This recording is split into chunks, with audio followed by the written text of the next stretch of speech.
I'm amazed we're even having a discussion about even going to mobile in 2013. Yeah. I spent a lot of time in mobile. I worked for mobile operators in Australia back in 1985, 86. I've lived and breathed mobile. For the first 3 years, I've been in London 7 years from Australia. The first 3 years was exclusively in mobile. And I met a really interesting guy called Alan Moore who did a paper for Microsoft in 2008. He talks about the 7 tenets of mobile. And won't list them all. Was one, it's always in your pocket, it's always on, it's a payment mechanism.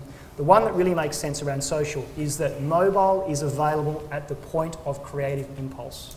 What does that mean? I've seen something, I want to do something, I want to tell the world, I'm going to get my mobile out. The other thing with social is, often brands will say, they're not always saying lots of stuff about us, the sentiment's neutral or we don't get a lot of chat. When I take my mobile out of my pocket to tweet something, there has to be a threshold that's been crossed. Now, I know a positive example. Whenever I'm in a Waitrose and I can't find something because my wife sent me the picture and I can't find where it is in the store, I tap a partner on the shoulder and say, can you please show me where it is? And they walk me across the whole store. They drop what they're doing. That triggers a moment to say, I've got to tell the world how amazing Waitrose service is. So I'll tweet, once again in Waitrose, amazing service.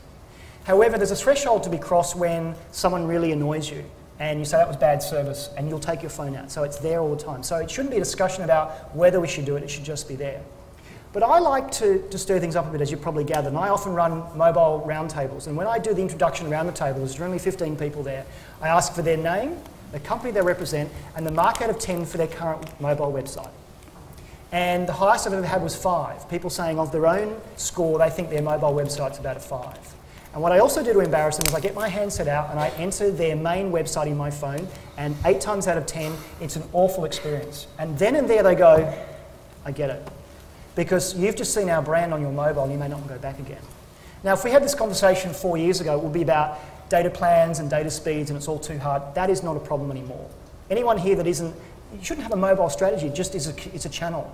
So you need to make sure everything works on mobile because it's being used, as Twitter said, majority of the times. But it isn't always about the desktop experience. I did a workshop with a client once where we literally had their website printed on an A3 piece of paper, and I gave them some scissors and some glue, and I got them to make a mobile version. So they had to work out what they literally cut out of the main website to go on the mobile. And it was very interesting what they did, and rather than it being all the executive biographies and all the reports, it was, what's our address, what's our phone number, what are our opening hours, and where's our stock? What do you need when you're on your mobile? So I really don't want to keep having a discussion about should we go to mobile? Hands up in the room who doesn't have a mobile on them. Rest my case.